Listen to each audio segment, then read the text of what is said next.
Bom dia, meus alunos do sexto ano. Não dá pra dizer que não tô com saudade de vocês, tá bom? Mas vamos dar início à nossa aula hoje e a gente vai como se estivesse retornando pela última aula que nós tivemos. Então, o que vai ser? Vocês vão pegar o livro de vocês aqui, ó, tá? O slide que eu vou apresentar, ele é todo baseado no módulo 3, dentro do livro que vocês têm aí em mãos, tá? Então aqui é o corpo na arte, módulo 3, e nós vamos trabalhar não o capítulo todo. Hoje a aula vai ser da página 28 a 30, tudo aqui dentro do livro. Então vamos lá. Bom, no decorrer de toda a vida, nos séculos, o ser humano ele sempre utilizou formas, símbolos, formas de se vestir para poder representar sua cultura, a sua época, até mesmo seu clima, a região onde ele mora vai influenciar na maneira como ele se veste. Então sempre quando a gente olha um quadro, uma fotografia, um desenho, nós sempre vamos ter essa referência de símbolos através do corpo, seja de roupas, seja de pintura, nós vamos ter referência aproximada de época, de região, de cultura e tudo mais. Então são esses tipos de adereços corporais que nós vamos trabalhar nesse capítulo. E para começar, nós vamos para os índios, a civilização indígena.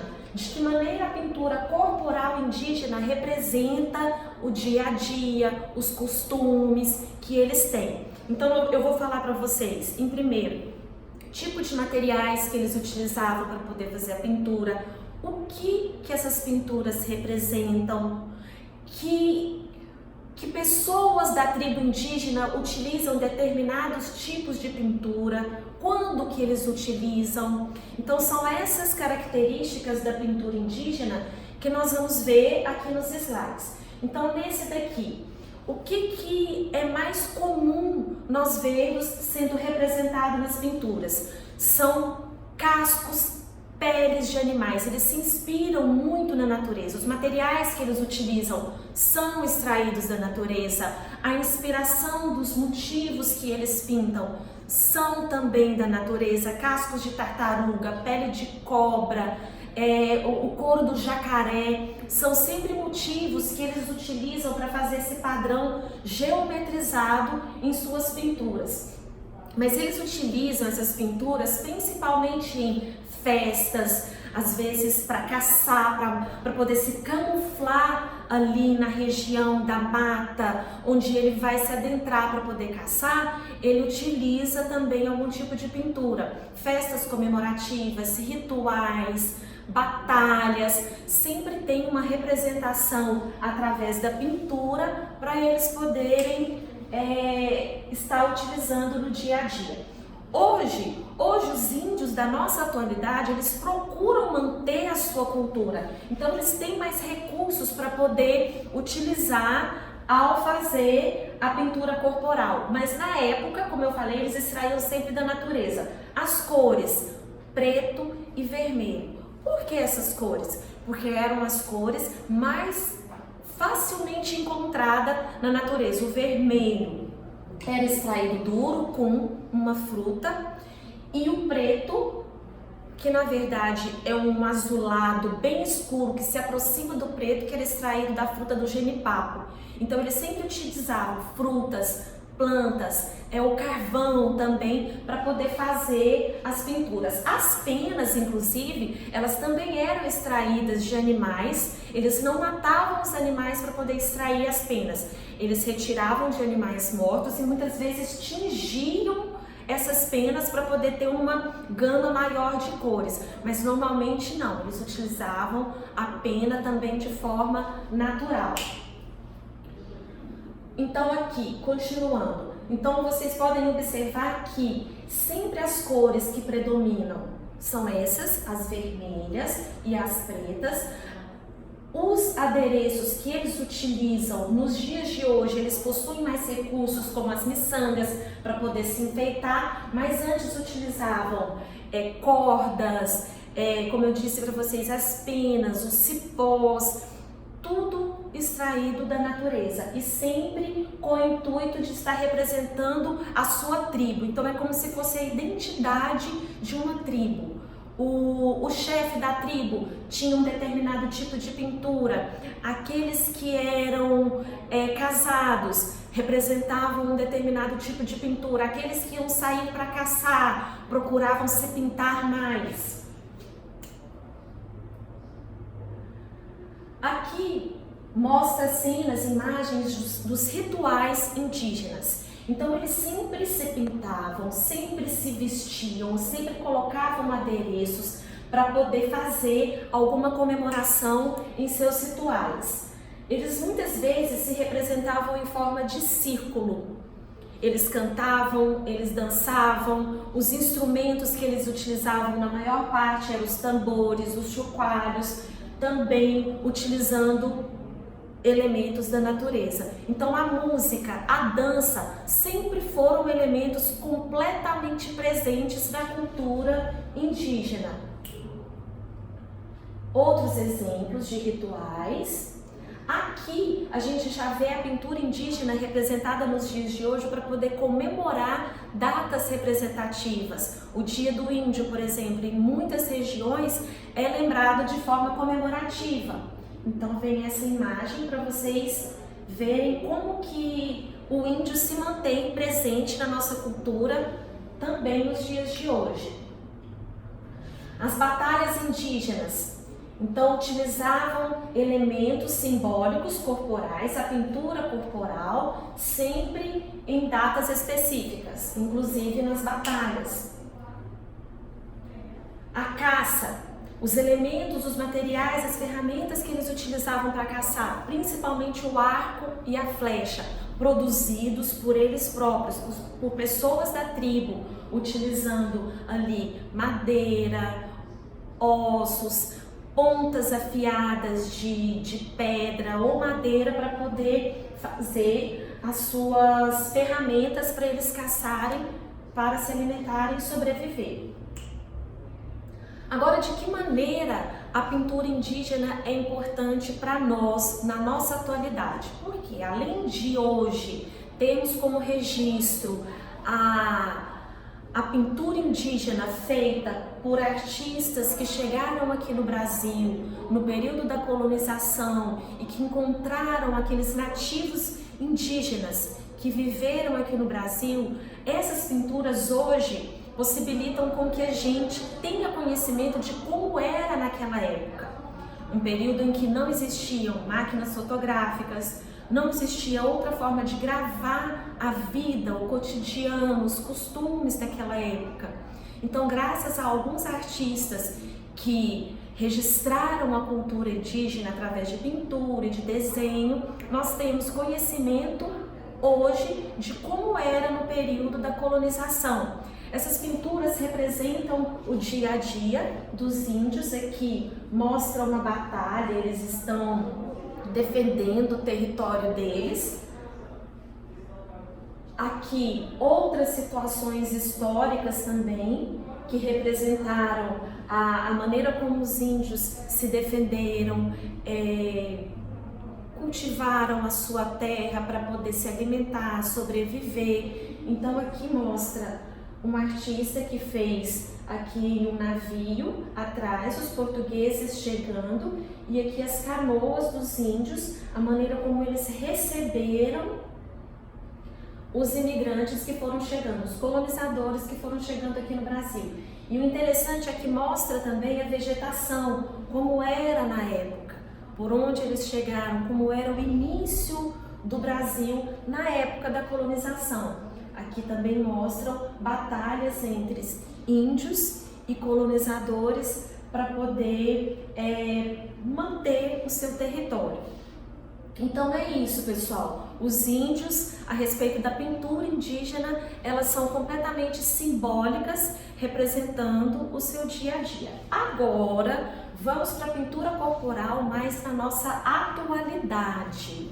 Aqui, como vemos na página 29, uma família representando aqui uma torcida em um jogo provavelmente de futebol, como o brasileiro sempre gosta. Então, como que a pintura é representada no corpo humano hoje? Hoje você pode representar o seu time através de cores, de símbolos e fazer a sua torcida, como mostra aqui nesse exemplo. Existem tintas próprias para isso. Não podemos utilizar qualquer tinta para poder fazer pintura corporal. Tem que ser uma tinta mais aguada, própria para a pele, para não irritar e não provocar nenhum tipo de alergia. Aqui. Então, a identidade de uma cultura, a identidade de um povo é dita através de símbolos. É como se fosse uma narração através de imagens. Olhando essa imagem aqui, identificamos cores brasileiras, mas identificamos ainda mais do que isso, identificamos um time específico do Brasil, no caso aqui o Cruzeiro. Aqui nós já referimos mais a país, a Copa do Mundo, a vibração. Então a expressão facial representa a alegria, a vibração daquele momento. E a pintura faz parte da maioria dos torcedores de diversos times que a gente vê nos dias de hoje. Agora, dando sequência a outros tipos de pintura corporal, a gente vai para o povo maiori. Quem são esses povos? Foram os primeiros habitantes das ilhas de Nova Zelândia. Aqui tem a representação. Agora nós já vamos falar de uma tatuagem. A pintura que os maioris faziam em seu rosto, elas eram eternas. Era um tipo de tinta que ficava na pele do homem ou da mulher e não saía. A pintura indígena não. A pintura indígena, ela era de materiais extraídos da natureza e sairia facilmente com a água. Já aqui nos maioris não. E as pessoas que eram tatuadas nessa época eram as pessoas mais nobres, as pessoas mais velhas, aqueles que tinham maior importância na sua tribo. Quanto maior o nível de importância que aquela pessoa tinha, o maior número de tatuagens eram feitas em seu corpo. Essas tatuagens, elas são simbólicas, sempre com motivos tribais. Quando hoje nós nos referimos a um tipo de desenho tribal, uma pintura tribal, uma tatuagem tribal, ela sempre vai fazer reverência a essa cultura dos maioris. São motivos geometrizados, motivos repetitivos, que também vão lembrar os motivos lá que nós vimos da cultura indígena, onde fala de pele de animais, de elementos do dia a dia, sempre estilizando e colocando de uma forma geometrizada. Então, na maioria dos representantes dos maioris que eram tatuados eram os homens, eles eram mais velhos e eram chefes de tribos. Então, esse era o significado, era uma representação de hierarquia de uma tribo. Hoje em dia, não existe mais as tribos dos maioris. Chegou uma época em que a tatuagem passou até ser discriminada na Nova Zelândia. Então as tribos foram deixando gradativamente de fazer as tatuagens em seus povos. Então hoje a gente tem referência dessa cultura através também de pinturas, através de pessoas da época mais antiga que procuraram manter essa cultura, mas não existe mais a tribo que faz esse tipo de tatuagem. Aqui é uma representação de um desenho, aqui é uma representação de uma pintura, como se fosse o cacique, o chefe da tribo, e aí ele vai recebendo sempre as tatuagens feitas em sua face. E aí aqui do livro, na página 30, que é até onde nós vamos hoje, com essa aula, mostra a imagem de um chefe de uma tribo da cultura dos maioris. Certo, pessoal? Espero que tenha ficado clara a explicação para vocês. E aí, para poder finalizar esse conteúdo de hoje, tem uma atividade para vocês poderem tanto pesquisar no livro como qualquer outro recurso que vocês tiverem em casa. Você já viu algum desses motivos tribais? Você já viu pessoalmente? Você conhece alguém que tenha um desenho, uma pintura em casa, um quadro com motivos tribais? Alguém que já fez esse tipo de pintura na pele? Você já viu? Não falo só em livros de artes, de história. Você já viu em algum ambiente esses motivos tribais? Como eles são? Então, em uma folha à parte, uma folha sulfite, um papel comum A4, você vai fazer um desenho com caneta representando os desenhos tribais. Você pode se inspirar naquilo que você já viu, numa pesquisa que você fizer, mas eu quero uma criatividade sua. Qualquer dúvida a respeito dessa atividade, ela está aqui, no finalzinho da página 30, aqui. Da mesma forma que eu coloquei aqui no slide para vocês, está escrito aqui. Então é isso, meus amores lindos, a gente vai finalizar a aula de hoje então com essa atividade. E aí, de que maneira que eu quero que vocês façam essa produção? Vocês vão providenciar uma pastinha de portfólio, dessa simples, comum, que tem as folhas em plástico, porque elas protegem melhor a sua atividade.